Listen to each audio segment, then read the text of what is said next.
Donc, je veux juste vous encourager ce soir. Vous ne devez pas craindre. Vous pourriez ressentir la crainte, mais vous ne devez pas être craintif. Il y a une grande différence entre ressentir la crainte et être craintif. Vous pouvez continuer à avancer les genoux tremblants et la bouche sèche et le cœur qui bat la chamade. Et vous pouvez dire, Dieu est avec moi, il ne me laissera pas et ne m'abandonnera pas, et je peux faire tout ce que je dois faire. Je ne craindrai pas.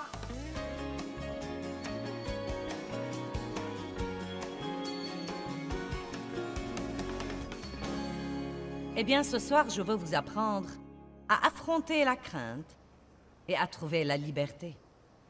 Je crois que c'est incroyable ce que la crainte vole les gens et ce qu'elle leur apporte, le tourment. Je crois que la crainte est l'esprit maître que Satan utilise pour essayer d'empêcher les gens de progresser. Je n'ai pas un message pour vous apprendre à ne jamais ressentir la crainte, mais je peux vous apprendre à affronter la crainte et ne pas la laisser vous dominer. Plus vous lui faites face, moins le diable vous embêtera avec ça. La foi est la seule chose qui vainc la crainte. Si nous avons la foi, nous recevons de Dieu. Si nous avons la crainte, nous recevons de l'ennemi. Se libérer de la crainte veut dire que nous ne laissons pas la crainte nous dominer. Nous pourrions ressentir les symptômes physiques ou émotionnels de la crainte, mais nous pouvons refuser d'obéir à ces menaces intimidantes. Nous apprenons à obéir à Dieu et à croire qu'il est avec nous à tout moment. Nous allons de l'avant en présence de la crainte. Le courage veut dire continuer à progresser malgré la crainte que vous ressentez. Nous apprenons à le faire en ayant peur. Il y a une grande révélation et une compréhension que Dieu m'a donnée il y a probablement plus de 20 ans. Je croyais que j'étais lâche tant que je ressentais la crainte et je voulais toujours ne plus la ressentir. Ensuite, j'ai appris que la crainte allait toujours se présenter. C'est le seul moyen que possède Satan pour nous empêcher de faire des progrès. Nous ne vivrons jamais sans ressentir la crainte de temps en temps. Et plus nous y cédons, plus elle arrive à nous dominer. Peut-être que certains d'entre vous font face à des craintes maladives dans votre vie, des craintes étranges, des craintes inhabituelles. En fait, peut-être que vous avez des craintes dont vous êtes embarrassé de parler. La liste des phobies auxquelles les gens font face est très longue et elle contient des pages et des pages quand vous commencez à les étudier. Plus vous affrontez la crainte,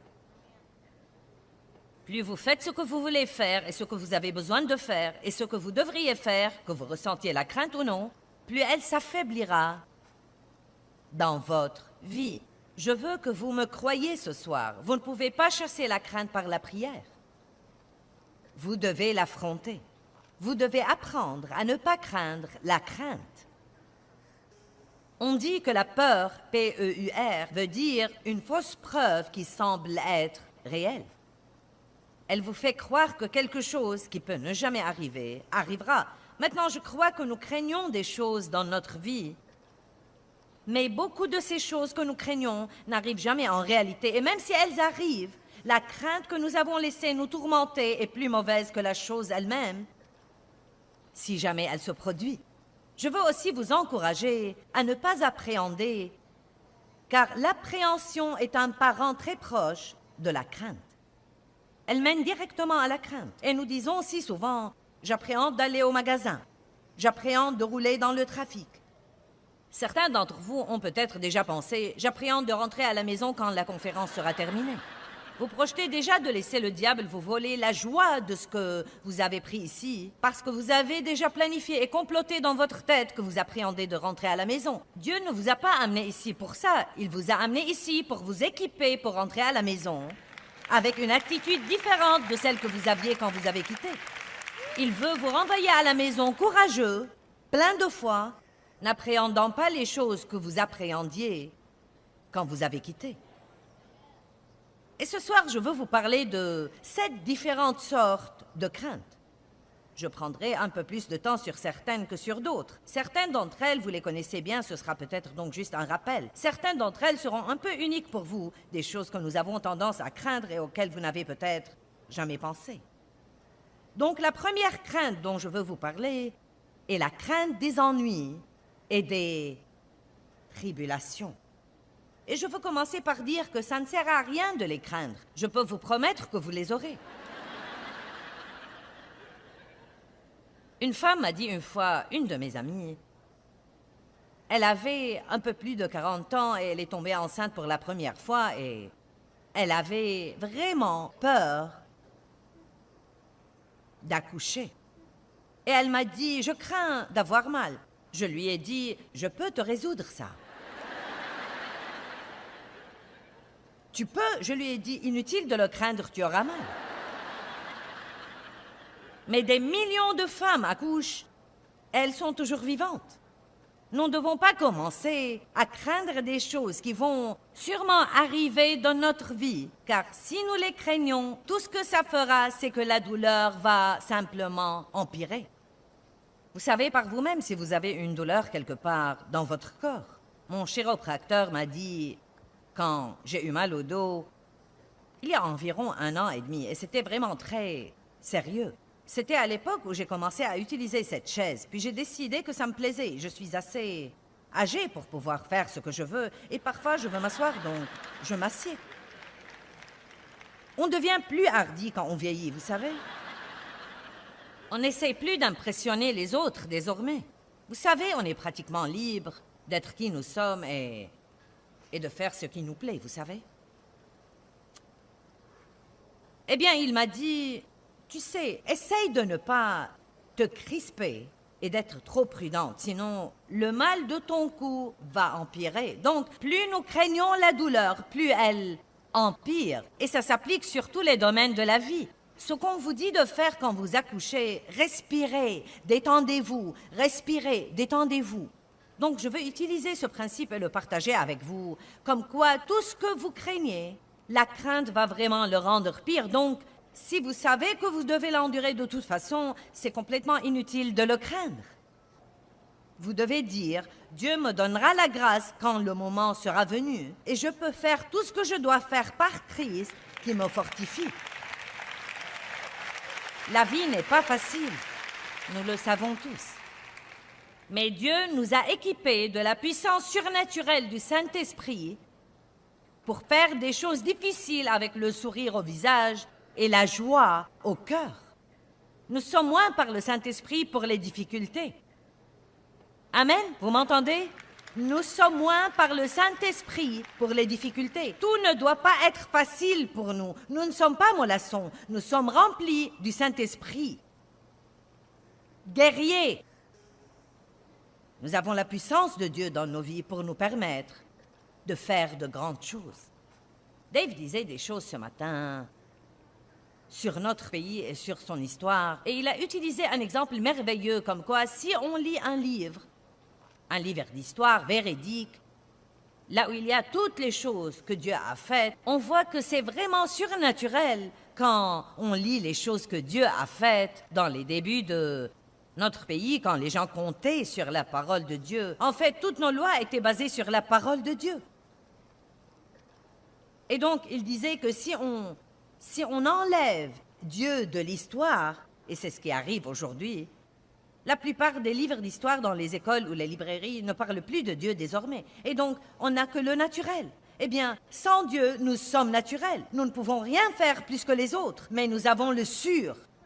Nous avons le sûr. Nous pouvons donc vivre des vies surnaturelles et nous pouvons faire des choses surnaturelles. Donc, je veux juste vous encourager ce soir. Vous ne devez pas craindre. Vous pourriez ressentir la crainte, mais vous ne devez pas être craintif. Il y a une grande différence entre ressentir la crainte et être craintif. Vous pouvez continuer à avancer les genoux tremblants et la bouche sèche et le cœur qui bat la chamade. Et vous pouvez dire, Dieu est avec moi, il ne me laissera pas et ne m'abandonnera pas, et je peux faire tout ce que je dois faire. Je ne craindrai pas. Que me feront les hommes? Quelqu'un est prêt pour ça dans sa vie?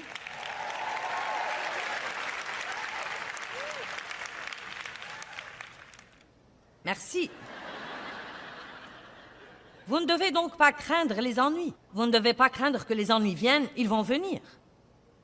Vous dites, ce n'est pas très encourageant. Eh bien, c'est vrai. Je ne vous aiderai pas si je vous mentais. Ce serait bête de me tenir ici et de vous dire, si vous exercez la foi, le diable vous fichera la paix et il ne pourra jamais vous amener de problèmes dans votre vie. C'est bête. Je crois que les gens récidivent à cause d'un enseignement comme ça. Ils sont sauvés. Eh bien, vous savez, Jésus arrangera maintenant tout dans vos vies. Eh bien, peut-être, mais cela pourrait lui prendre beaucoup plus longtemps que vous ne voudriez.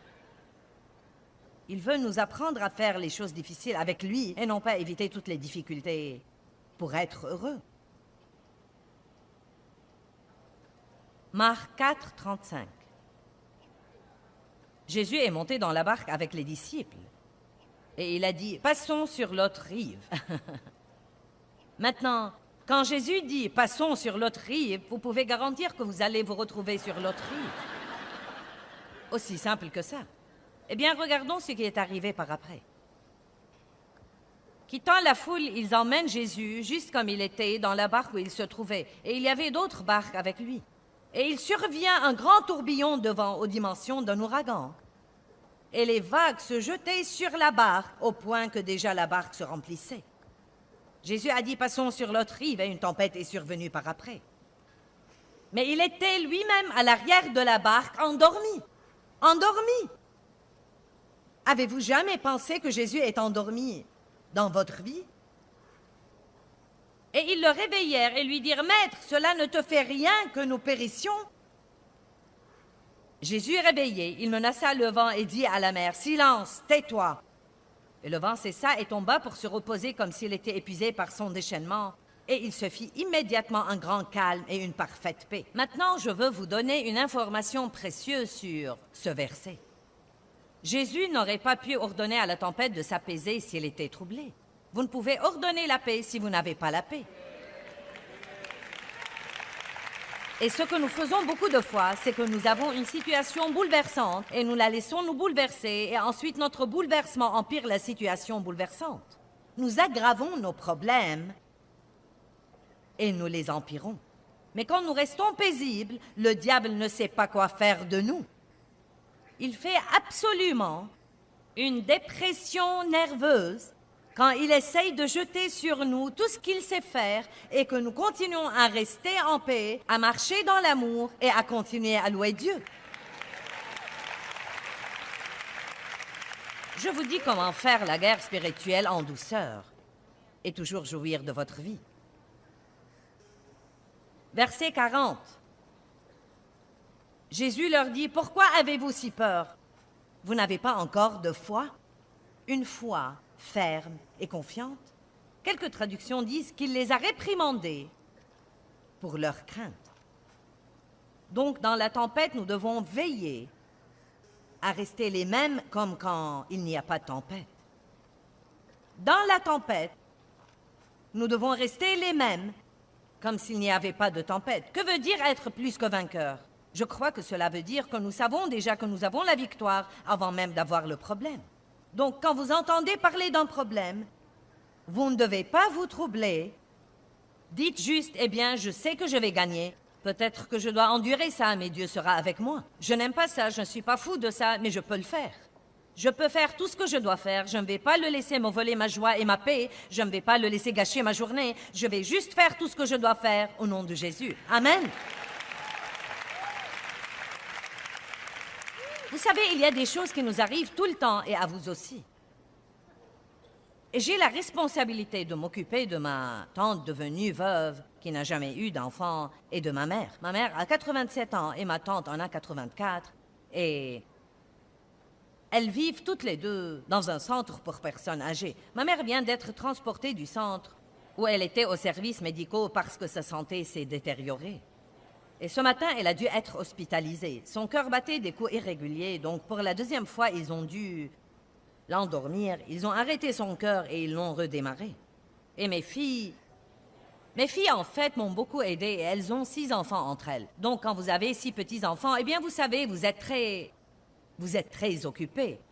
Et parce que je voyage et que je suis occupée, je ne pouvais pas faire ça sans elle. Et nous étions vraiment occupés dernièrement parce qu'il y avait beaucoup de choses qui se passaient, des rendez-vous avec les médecins, beaucoup de ceci, de cela et de quelque chose d'autre. Et je l'avais prise au centre pour les personnes âgées et ensuite ils ont appelé et ils ont dit « Nous la prendrons à l'hôpital ». Sûrement j'étais en déplacement et quelqu'un devait aller. Et donc, j'ai appelé ma fille et j'ai dit « Je suis vraiment désolée de te dire ça. » Mais j'ai dit « J'ai reçu un appel de la maison de repos et ta grand-mère est transportée à l'hôpital. Elle a des problèmes. » Et ma fille a dit « Bien, je m'en occuperai. » J'ai dit « Je m'en veux vraiment de te déranger. » Elle m'a dit « Tu sais quoi, maman, ça va, ça fait partie de la vie. » Et j'étais si fière d'elle. J'ai pensé « Cher Dieu, si seulement je me comportais comme ça quand j'avais son âge. » Je suis contente qu'elle ait eu un meilleur enseignement que moi. Et nous en avons reparlé ce soir et elle a dit « On doit le faire. » Ça ne sert à rien de se troubler pour quelque chose que l'on doit faire. Et vous savez quoi? J'espère que vous comprendrez ça ce soir. Ça ne sert à rien de se troubler pour quelque chose que l'on doit faire de toute façon, car se troubler pour quelque chose ne va pas le changer. Il va seulement vous rendre malheureux.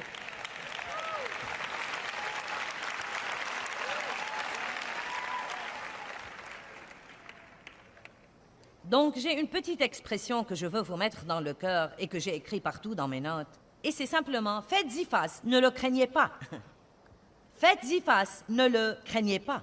1 Corinthiens chapitre 16, verset 9, Paul dit, « Une porte grande et efficace m'est ouverte, et avec elle beaucoup d'adversaires. » Avec l'occasion vient l'opposition. Je dis que le nouveau niveau veut toujours dire un nouveau diable.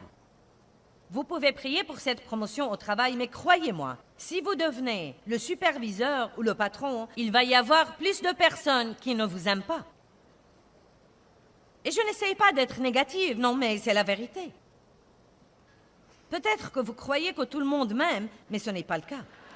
Ce n'est pas parce que vous m'aimez que tout le monde m'aime. Et plus j'enseigne des gens, plus je dois supporter des trucs. Vous devez faire un choix dans la vie et garder vos yeux sur les choses positives et les bonnes choses. Et de laisser les gens qui n'ont rien d'autre à faire que se plaindre autant qu'ils veulent et ne pas les laisser vous vexer. Sinon, vous perdrez votre concentration et vous ne pourrez pas faire ce que vous êtes censé faire dans la vie. Vous devez connaître Dieu. Vous devez savoir qui vous êtes en lui. Vous devez savoir qu'il vous aime. Savoir qu'il a un plan pour votre délivrance. Avant même d'avoir un problème, Dieu a déjà planifié votre délivrance.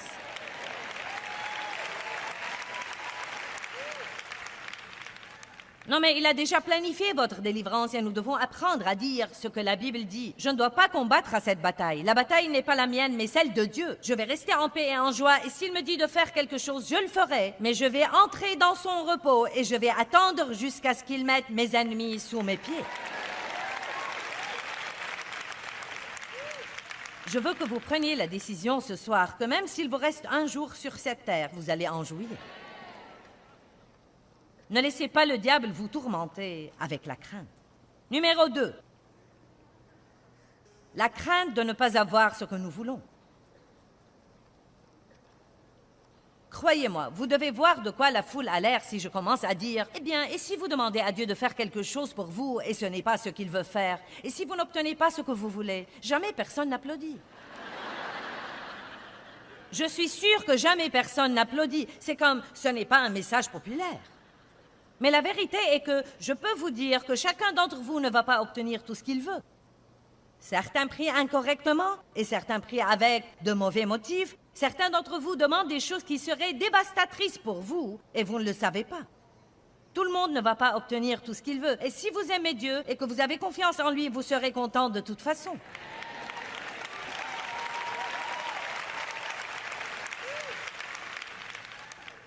Non, mais parfois, plus nous voulons une chose, plus nous craignons la moindre indication que nous pourrions ne pas l'obtenir.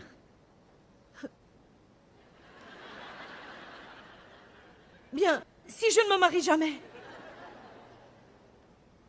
eh bien, vous ne vous marierez pas. Et il y a un inconvénient à ça, mais vous ne serez pas obligé de prendre la permission de faire ce que vous voulez.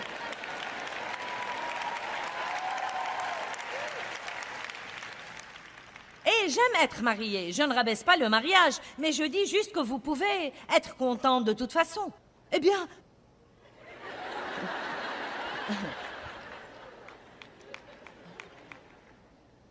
Et si ceci, et si cela, je ne peux pas supporter ça et c'est trop pour moi, et je ne peux pas le supporter un jour de plus. Surnaturel. Allez, Ajoutez le sur à votre vie et croyez que vous pouvez faire tout ce que vous devez faire.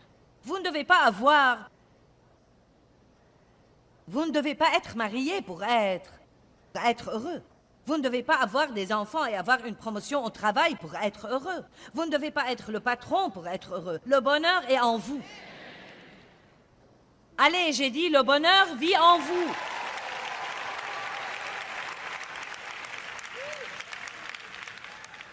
Je crains de ne pas obtenir ce que je veux, jusqu'à ce que vous priez ce que Jésus a prié. Seigneur, si tu veux écarter de moi cette coupe, pourtant que ce ne soit pas ma volonté mais la tienne, vous craindrez toujours de ne pas obtenir ce que vous voulez. En fait, je crois que nous prions trop pour ce que nous voulons. Nous devons prier plus. Dieu, je veux ce que tu veux. Je veux ce que tu veux, Seigneur. Je ferai de toi mes délices, et tu me donneras les désirs de mon cœur. Je me fie à toi pour me donner ce qui est bien. Mais je vois une chose clairement dans la parole, je veux la poursuivre et prier pour l'avoir. Mais si elle n'est pas dans la parole, je prie, Dieu, je te demande ceci. C'est quelque chose que je crois que je veux, mais si ce n'est pas bien, ne me le donne pas. Parce que j'ai eu des choses qui n'étaient pas bonnes, et faites-moi confiance, vous ne les voudriez pas. Allez! Qui a jamais rusé et s'est embarqué dans les œuvres de la chair et il n'a pas obtenu une bonne chose pour lui? Et il l'a bien regretté par après. Beaucoup regretté. Dieu vous donnera ce qui est bien pour vous et croyez-moi, il vous le donnera au bon moment et de la bonne façon. Et vous devez vraiment croire ça et ne jamais craindre de ne pas faire à votre idée. Ne craignez pas ça, vous pouvez y faire face. Vous n'allez pas faire à votre idée. Tous ceux qui sont assis ici, vous n'allez pas obtenir tout ce que vous croyez que vous voulez. Vous voyez, personne n'a applaudi. Je vous ai même averti d'avance et vous n'avez même pas applaudi. Il paraît que tout le monde a cet air absent comme... Vraiment? N'est-ce pas que nous sommes si drôles? Nous sommes si drôles. Oh, c'est cher, je dois avoir ça. Oh, je dois avoir ça. Dieu ne nous donne pas toujours ce que nous souhaitons avoir, mais il nous donne toujours ce qui travaillera finalement pour notre bien.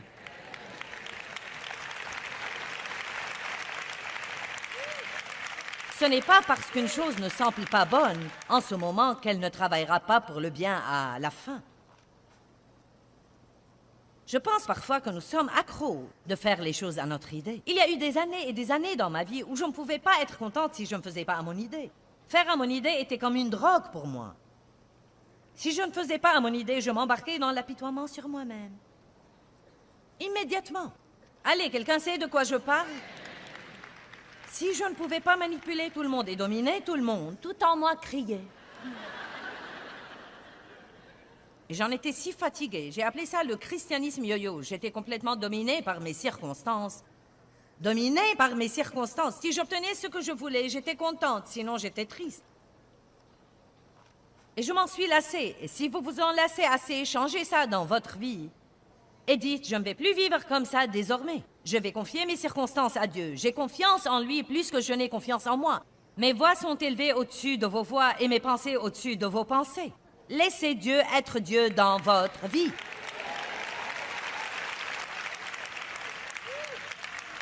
Nous nous donnons une souffrance indicible dans la vie en essayant d'obtenir ce que nous voulons. Mais si nous voulons ce que Dieu veut plus que nous ne voulons ce que nous voulons, notre paix et notre joie s'accroîtront énormément. Donc ça ne sert à rien de craindre de ne pas faire à votre idée, parce que vous ne ferez pas toujours à votre idée. Apprenez donc à jouir de la réalité. Oui!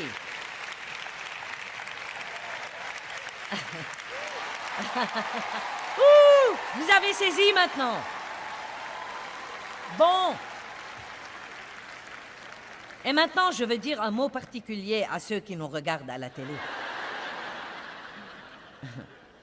Vous ne ferez pas tout le temps à votre idée non plus. Ne croyez pas que je parle aux gens ici et que ça ne vous inclut pas. Arrêtez donc de ruser et d'essayer de demander à Dieu de vous donner ce que vous voulez et apprenez à dire ce qu'a dit Jésus. Père, que ce ne soit pas ma volonté, mais la tienne. Amen. Numéro 3. La crainte de l'imperfection. Vous pouvez surmonter celle-là très vite parce que vous ne devez pas la craindre. Vous n'êtes pas parfait, vous ne serez jamais parfait. Nous n'allons jamais rencontrer des gens parfaits pendant que nous sommes sur Terre dans ces corps charnels. Les parfaits n'existent pas. Il n'y a pas d'église parfaite, ni de travail parfait, ni de personne parfaite à épouser. Il n'y a pas d'enfant parfait. Le parfait reviendra et il n'est pas encore là.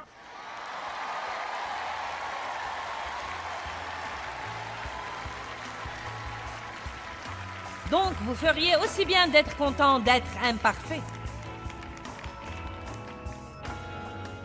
Eh bien, la crainte ne doit absolument pas gouverner votre vie. Vous pensez y faire face, la vaincre et trouver la liberté en Christ pour faire ce que Dieu vous a appelé à faire. Vous pouvez faire les choses même si vous devez les faire en ayant peur.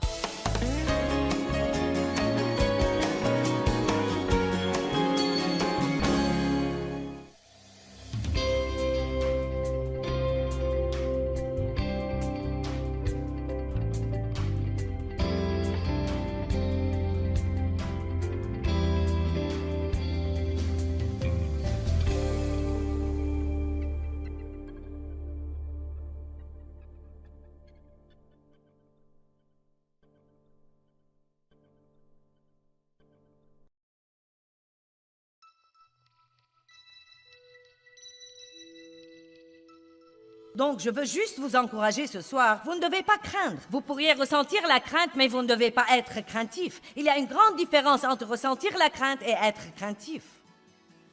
Vous pouvez continuer à avancer les genoux tremblants et la bouche sèche et le cœur qui bat la chamade. Et vous pouvez dire, Dieu est avec moi, il ne me laissera pas et ne m'abandonnera pas, et je peux faire tout ce que je dois faire. Je ne craindrai pas.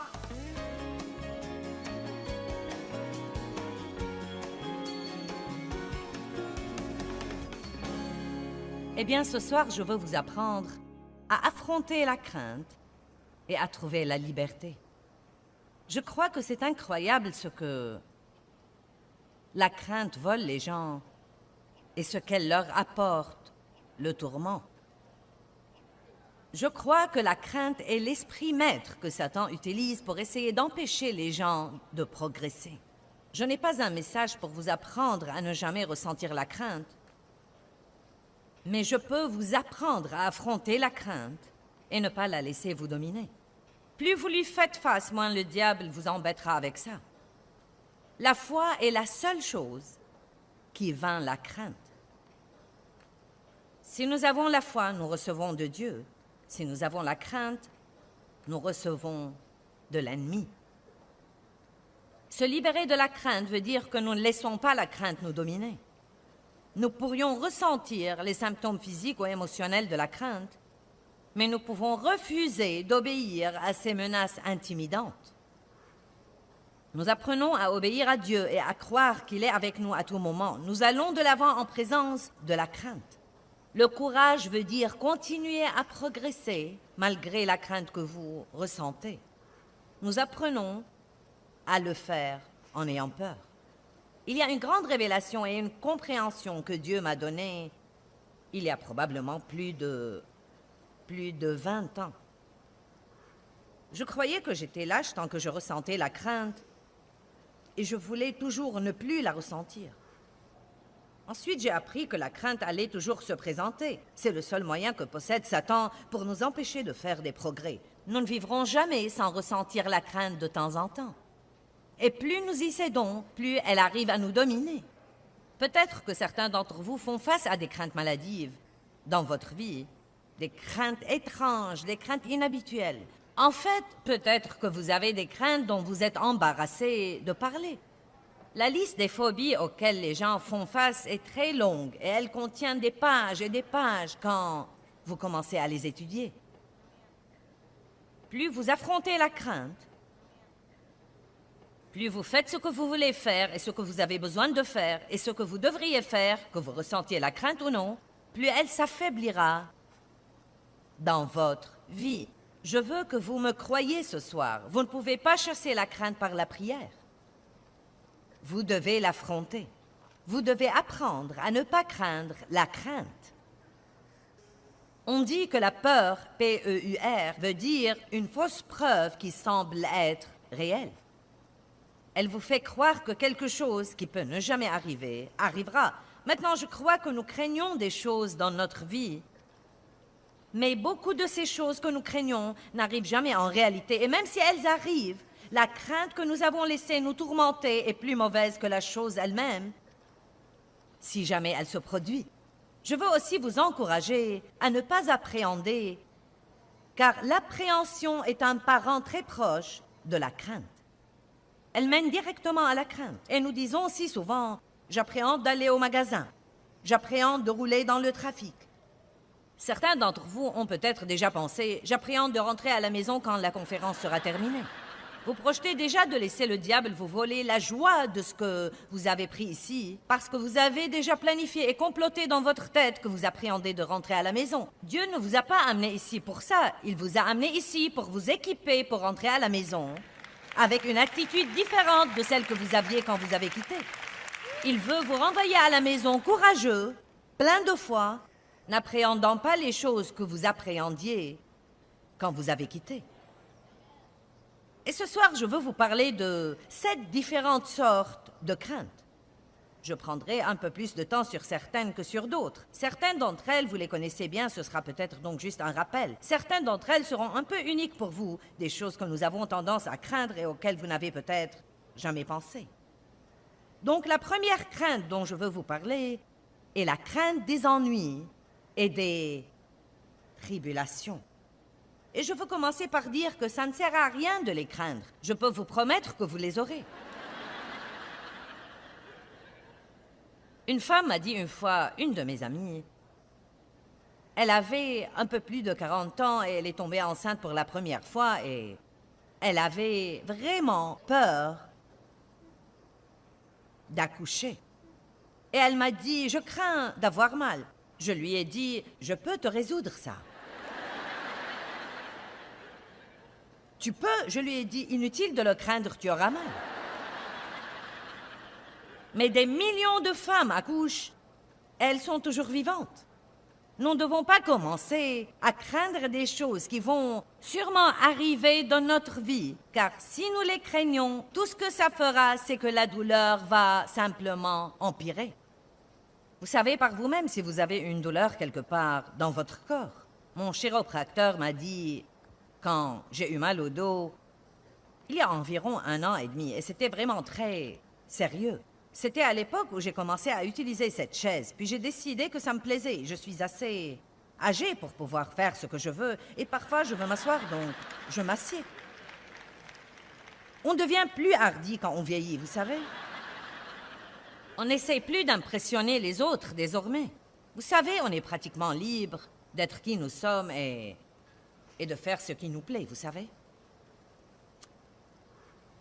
Eh bien, il m'a dit, tu sais, essaye de ne pas te crisper et d'être trop prudente, sinon le mal de ton cou va empirer. Donc, plus nous craignons la douleur, plus elle empire. Et ça s'applique sur tous les domaines de la vie. Ce qu'on vous dit de faire quand vous accouchez, respirez, détendez-vous, respirez, détendez-vous. Donc, je veux utiliser ce principe et le partager avec vous, comme quoi tout ce que vous craignez, la crainte va vraiment le rendre pire. Donc, si vous savez que vous devez l'endurer de toute façon, c'est complètement inutile de le craindre. Vous devez dire, Dieu me donnera la grâce quand le moment sera venu, et je peux faire tout ce que je dois faire par Christ qui me fortifie. La vie n'est pas facile, nous le savons tous. Mais Dieu nous a équipés de la puissance surnaturelle du Saint-Esprit pour faire des choses difficiles avec le sourire au visage et la joie au cœur. Nous sommes moins par le Saint-Esprit pour les difficultés. Amen, vous m'entendez? Nous sommes moins par le Saint-Esprit pour les difficultés. Tout ne doit pas être facile pour nous. Nous ne sommes pas mollassons. Nous sommes remplis du Saint-Esprit. Guerriers. Nous avons la puissance de Dieu dans nos vies pour nous permettre de faire de grandes choses. Dave disait des choses ce matin sur notre pays et sur son histoire, et il a utilisé un exemple merveilleux comme quoi si on lit un livre un livre d'histoire véridique, là où il y a toutes les choses que Dieu a faites, on voit que c'est vraiment surnaturel quand on lit les choses que Dieu a faites dans les débuts de notre pays, quand les gens comptaient sur la parole de Dieu. En fait, toutes nos lois étaient basées sur la parole de Dieu. Et donc, il disait que si on enlève Dieu de l'histoire, et c'est ce qui arrive aujourd'hui, la plupart des livres d'histoire dans les écoles ou les librairies ne parlent plus de Dieu désormais. Et donc, on n'a que le naturel. Eh bien, sans Dieu, nous sommes naturels. Nous ne pouvons rien faire plus que les autres, mais nous avons le sûr. Nous avons le sûr. Nous pouvons donc vivre des vies surnaturelles et nous pouvons faire des choses surnaturelles. Donc, je veux juste vous encourager ce soir. Vous ne devez pas craindre. Vous pourriez ressentir la crainte, mais vous ne devez pas être craintif. Il y a une grande différence entre ressentir la crainte et être craintif. Vous pouvez continuer à avancer les genoux tremblants et la bouche sèche et le cœur qui bat la chamade. Et vous pouvez dire, Dieu est avec moi, il ne me laissera pas et ne m'abandonnera pas et je peux faire tout ce que je dois faire. Je ne craindrai pas. Que me feront les hommes? Quelqu'un est prêt pour ça dans sa vie?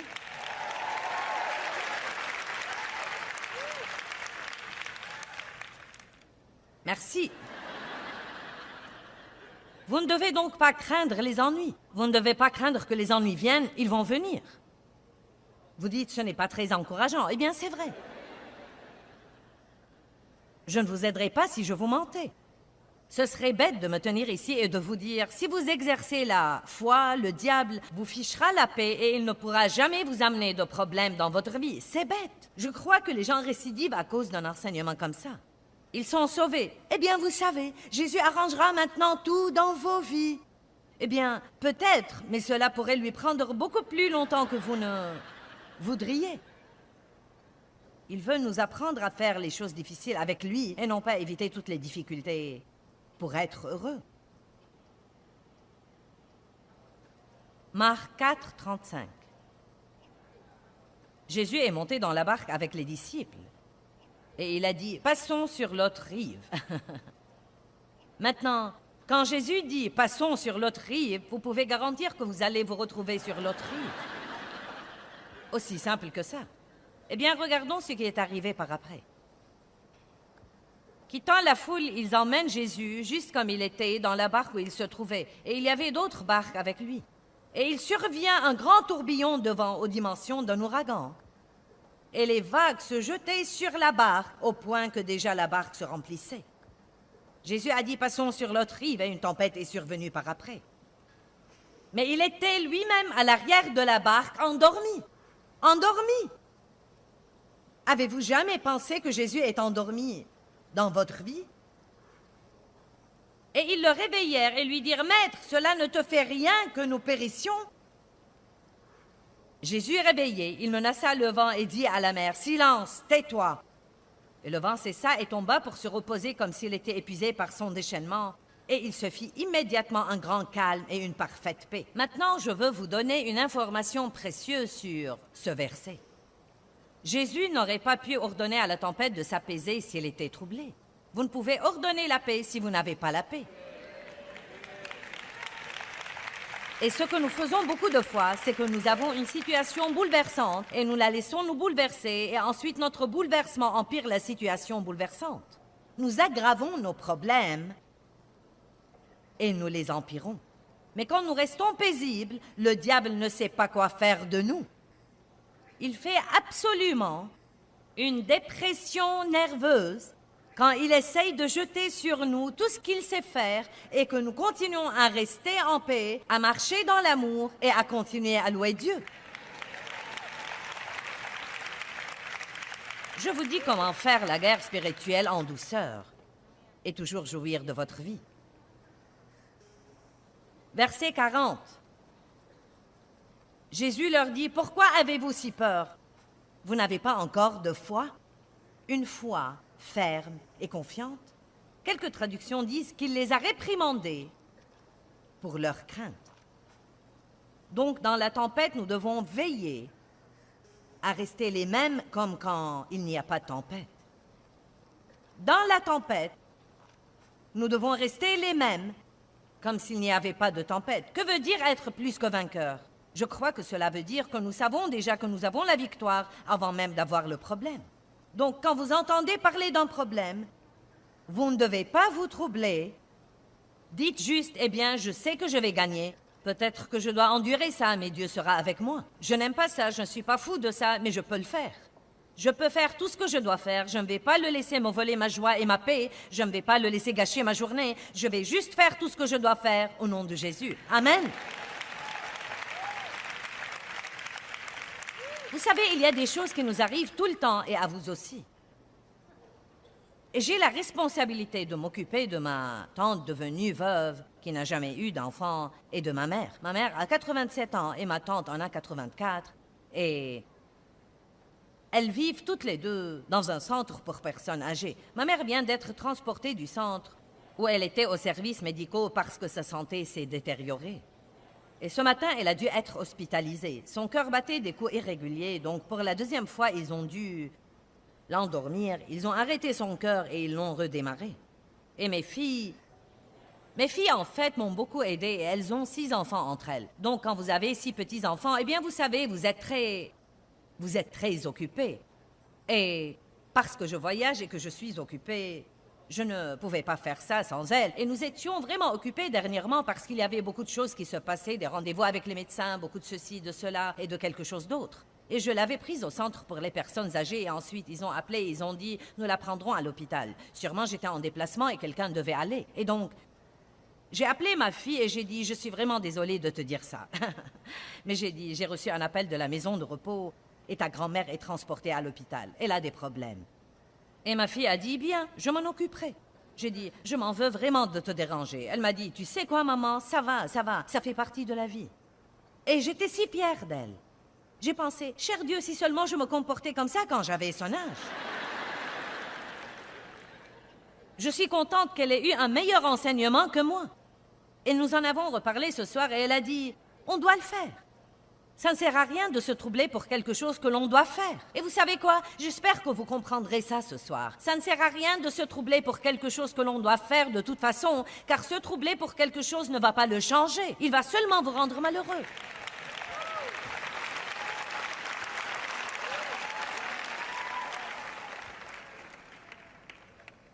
Donc, j'ai une petite expression que je veux vous mettre dans le cœur et que j'ai écrit partout dans mes notes.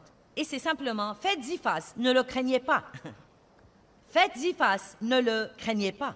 1 Corinthiens chapitre 16, verset 9, Paul dit « Une porte grande et efficace m'est ouverte, et avec elle beaucoup d'adversaires. » Avec l'occasion vient l'opposition. Je dis que le nouveau niveau veut toujours dire un nouveau diable. Vous pouvez prier pour cette promotion au travail, mais croyez-moi, si vous devenez le superviseur ou le patron, il va y avoir plus de personnes qui ne vous aiment pas. Et je n'essaye pas d'être négative, non, mais c'est la vérité. Peut-être que vous croyez que tout le monde m'aime, mais ce n'est pas le cas. Ce n'est pas parce que vous m'aimez que tout le monde m'aime. Et plus j'enseigne des gens, plus je dois supporter des trucs. Vous devez faire un choix dans la vie et garder vos yeux sur les choses positives et les bonnes choses. Et de laisser les gens qui n'ont rien d'autre à faire que se plaindre autant qu'ils veulent et ne pas les laisser vous vexer. Sinon, vous perdrez votre concentration et vous ne pourrez pas faire ce que vous êtes censé faire dans la vie. Vous devez connaître Dieu. Vous devez savoir qui vous êtes en lui. Vous devez savoir qu'il vous aime. Savoir qu'il a un plan pour votre délivrance. Avant même d'avoir un problème, Dieu a déjà planifié votre délivrance.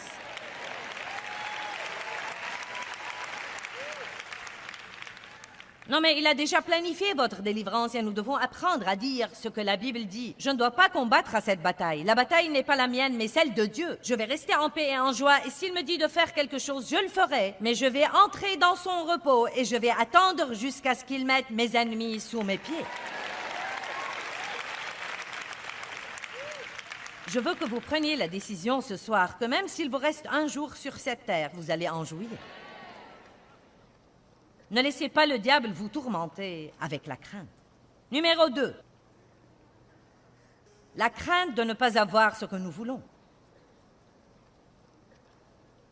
Croyez-moi, vous devez voir de quoi la foule a l'air si je commence à dire « Eh bien, et si vous demandez à Dieu de faire quelque chose pour vous et ce n'est pas ce qu'il veut faire? Et si vous n'obtenez pas ce que vous voulez? » Jamais personne n'applaudit. Je suis sûre que jamais personne n'applaudit. C'est comme, ce n'est pas un message populaire. Mais la vérité est que je peux vous dire que chacun d'entre vous ne va pas obtenir tout ce qu'il veut. Certains prient incorrectement et certains prient avec de mauvais motifs. Certains d'entre vous demandent des choses qui seraient dévastatrices pour vous et vous ne le savez pas. Tout le monde ne va pas obtenir tout ce qu'il veut. Et si vous aimez Dieu et que vous avez confiance en lui, vous serez content de toute façon.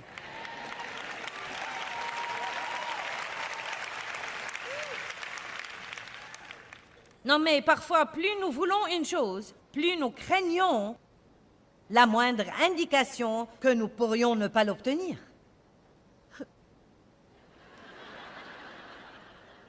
Bien, si je ne me marie jamais, eh bien, vous ne vous marierez pas. Et il y a un inconvénient à ça, mais vous ne serez pas obligé de prendre la permission de faire ce que vous voulez.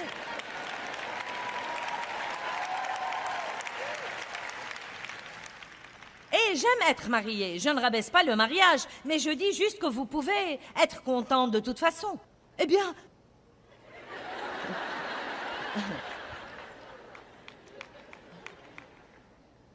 Et si ceci, et si cela, je ne peux pas supporter ça et c'est trop pour moi, et je ne peux pas le supporter un jour de plus. Surnaturel. Allez, ajoutez le sur à votre vie et croyez que vous pouvez faire tout ce que vous devez faire. Vous ne devez pas avoir... Vous ne devez pas être marié pour être heureux. Vous ne devez pas avoir des enfants et avoir une promotion au travail pour être heureux. Vous ne devez pas être le patron pour être heureux. Le bonheur est en vous. Allez, j'ai dit, le bonheur vit en vous.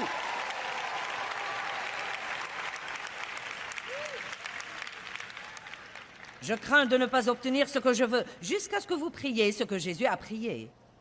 Seigneur, si tu veux écarter de moi cette coupe, pourtant que ce ne soit pas ma volonté mais la tienne, vous craindrez toujours de ne pas obtenir ce que vous voulez. En fait, je crois que nous prions trop pour ce que nous voulons. Nous devons prier plus. Dieu, je veux ce que tu veux. Je veux ce que tu veux, Seigneur. Je ferai de toi mes délices, et tu me donneras les désirs de mon cœur. Je me fie à toi pour me donner ce qui est bien. Mais je vois une chose clairement dans la parole, je veux la poursuivre et prier pour l'avoir. Mais si elle n'est pas dans la parole, je prie, Dieu, je te demande ceci. C'est quelque chose que je crois que je veux, mais si ce n'est pas bien, ne me le donne pas. Parce que j'ai eu des choses qui n'étaient pas bonnes, et faites-moi confiance, vous ne les voudriez pas. Allez! Qui a jamais rusé et s'est embarqué dans les œuvres de la chair et il n'a pas obtenu une bonne chose pour lui? Et il l'a bien regretté par après. Beaucoup regretté. Dieu vous donnera ce qui est bien pour vous et croyez-moi, il vous le donnera au bon moment et de la bonne façon. Et vous devez vraiment croire ça et ne jamais craindre de ne pas faire à votre idée. Ne craignez pas ça, vous pouvez y faire face. Vous n'allez pas faire à votre idée. Tous ceux qui sont assis ici, vous n'allez pas obtenir tout ce que vous croyez que vous voulez. Vous voyez, personne n'a applaudi. Je vous ai même averti d'avance et vous n'avez même pas applaudi. Il paraît que tout le monde a cet air absent comme... Vraiment? N'est-ce pas que nous sommes si drôles? Nous sommes si drôles. Oh, c'est cher, je dois avoir ça. Oh, je dois avoir ça. Dieu ne nous donne pas toujours ce que nous souhaitons avoir, mais il nous donne toujours ce qui travaillera finalement pour notre bien.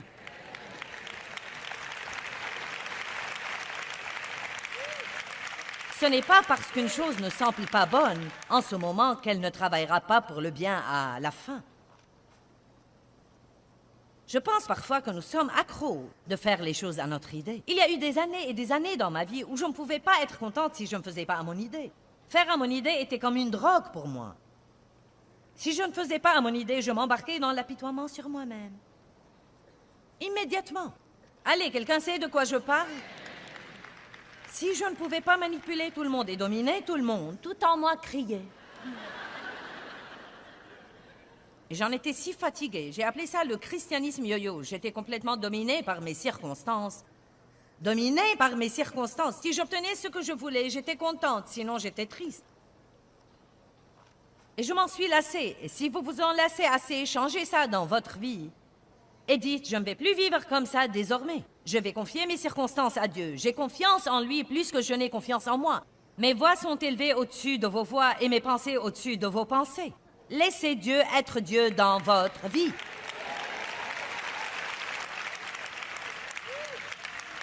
Nous nous donnons une souffrance indicible dans la vie en essayant d'obtenir ce que nous voulons. Mais si nous voulons ce que Dieu veut plus que nous ne voulons ce que nous voulons, notre paix et notre joie s'accroîtront énormément. Donc ça ne sert à rien de craindre de ne pas faire à votre idée, parce que vous ne ferez pas toujours à votre idée. Apprenez donc à jouir de la réalité. Oui!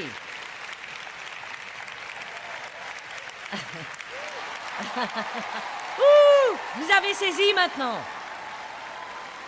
Bon. Et maintenant, je veux dire un mot particulier à ceux qui nous regardent à la télé. Vous ne ferez pas tout le temps à votre idée non plus. Ne croyez pas que je parle aux gens ici et que ça ne vous inclut pas. Arrêtez donc de ruser et d'essayer de demander à Dieu de vous donner ce que vous voulez et apprenez à dire ce qu'a dit Jésus. Père, que ce ne soit pas ma volonté, mais la tienne. Amen. Numéro 3. La crainte de l'imperfection.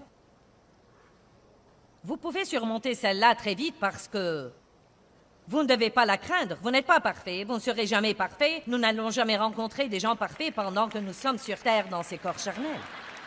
Les parfaits n'existent pas. Il n'y a pas d'église parfaite, ni de travail parfait, ni de personne parfaite à épouser.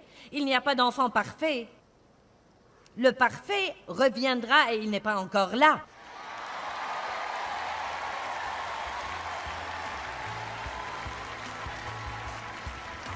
Donc, vous feriez aussi bien d'être content d'être imparfait. Eh bien, la crainte ne doit absolument pas gouverner votre vie.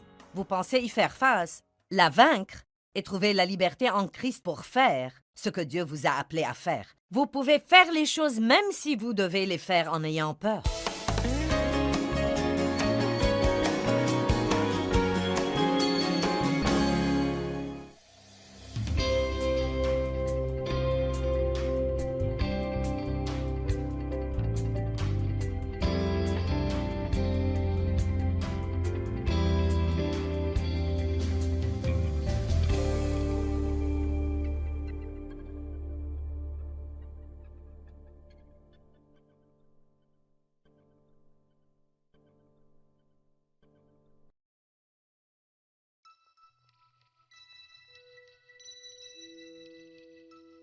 Donc, je veux juste vous encourager ce soir. Vous ne devez pas craindre. Vous pourriez ressentir la crainte, mais vous ne devez pas être craintif. Il y a une grande différence entre ressentir la crainte et être craintif.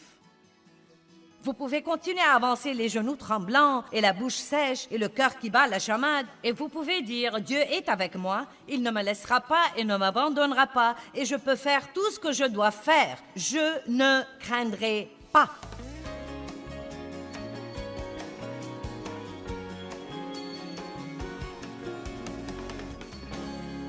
Eh bien, ce soir, je veux vous apprendre à affronter la crainte et à trouver la liberté.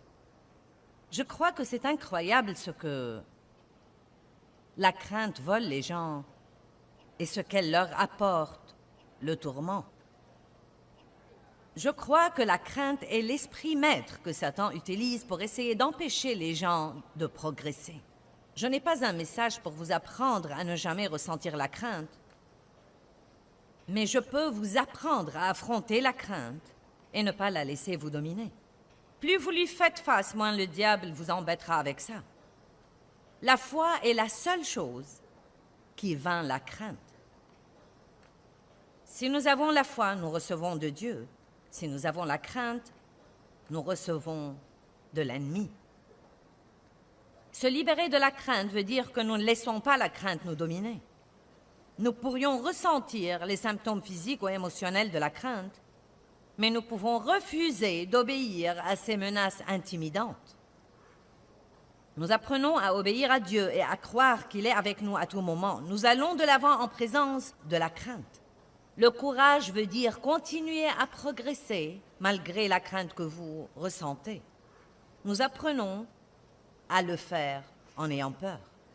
Il y a une grande révélation et une compréhension que Dieu m'a donnée il y a probablement plus de 20 ans.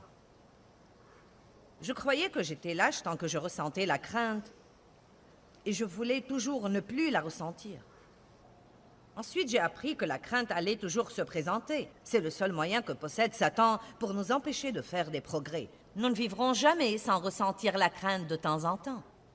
Et plus nous y cédons, plus elle arrive à nous dominer. Peut-être que certains d'entre vous font face à des craintes maladives dans votre vie, des craintes étranges, des craintes inhabituelles. En fait, peut-être que vous avez des craintes dont vous êtes embarrassé de parler. La liste des phobies auxquelles les gens font face est très longue et elle contient des pages et des pages quand vous commencez à les étudier. Plus vous affrontez la crainte, plus vous faites ce que vous voulez faire et ce que vous avez besoin de faire et ce que vous devriez faire, que vous ressentiez la crainte ou non, plus elle s'affaiblira dans votre vie. Je veux que vous me croyiez ce soir. Vous ne pouvez pas chasser la crainte par la prière. Vous devez l'affronter. Vous devez apprendre à ne pas craindre la crainte. On dit que la peur, P-E-U-R, veut dire une fausse preuve qui semble être réelle. Elle vous fait croire que quelque chose qui peut ne jamais arriver, arrivera. Maintenant, je crois que nous craignons des choses dans notre vie, mais beaucoup de ces choses que nous craignons n'arrivent jamais en réalité. Et même si elles arrivent, la crainte que nous avons laissée nous tourmenter est plus mauvaise que la chose elle-même, si jamais elle se produit. Je veux aussi vous encourager à ne pas appréhender, car l'appréhension est un parent très proche de la crainte. Elle mène directement à la crainte. Et nous disons aussi souvent, j'appréhende d'aller au magasin, j'appréhende de rouler dans le trafic. Certains d'entre vous ont peut-être déjà pensé, j'appréhende de rentrer à la maison quand la conférence sera terminée. Vous projetez déjà de laisser le diable vous voler la joie de ce que vous avez pris ici, parce que vous avez déjà planifié et comploté dans votre tête que vous appréhendez de rentrer à la maison. Dieu ne vous a pas amené ici pour ça. Il vous a amené ici pour vous équiper pour rentrer à la maison, avec une attitude différente de celle que vous aviez quand vous avez quitté.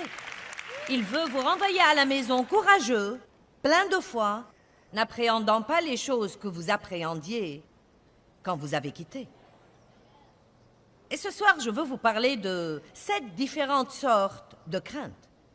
Je prendrai un peu plus de temps sur certaines que sur d'autres. Certaines d'entre elles, vous les connaissez bien, ce sera peut-être donc juste un rappel. Certaines d'entre elles seront un peu uniques pour vous, des choses que nous avons tendance à craindre et auxquelles vous n'avez peut-être jamais pensé. Donc la première crainte dont je veux vous parler est la crainte des ennuis et des tribulations. Et je veux commencer par dire que ça ne sert à rien de les craindre. Je peux vous promettre que vous les aurez. Une femme m'a dit une fois, une de mes amies, elle avait un peu plus de 40 ans et elle est tombée enceinte pour la première fois et elle avait vraiment peur d'accoucher. Et elle m'a dit, je crains d'avoir mal. Je lui ai dit, je peux te résoudre ça. Tu peux, je lui ai dit, inutile de le craindre, tu auras mal. Mais des millions de femmes accouchent, elles sont toujours vivantes. Nous ne devons pas commencer à craindre des choses qui vont sûrement arriver dans notre vie, car si nous les craignons, tout ce que ça fera, c'est que la douleur va simplement empirer. Vous savez par vous-même si vous avez une douleur quelque part dans votre corps. Mon chiropracteur m'a dit, quand j'ai eu mal au dos, il y a environ 1 an et demi, et c'était vraiment très sérieux. C'était à l'époque où j'ai commencé à utiliser cette chaise, puis j'ai décidé que ça me plaisait. Je suis assez âgée pour pouvoir faire ce que je veux, et parfois je veux m'asseoir, donc je m'assieds. On devient plus hardi quand on vieillit, vous savez. On n'essaie plus d'impressionner les autres désormais. Vous savez, on est pratiquement libre d'être qui nous sommes et de faire ce qui nous plaît, vous savez. Eh bien, il m'a dit, tu sais, essaye de ne pas te crisper et d'être trop prudente, sinon le mal de ton cou va empirer. Donc, plus nous craignons la douleur, plus elle empire. Et ça s'applique sur tous les domaines de la vie. Ce qu'on vous dit de faire quand vous accouchez, respirez, détendez-vous, respirez, détendez-vous. Donc, je veux utiliser ce principe et le partager avec vous, comme quoi tout ce que vous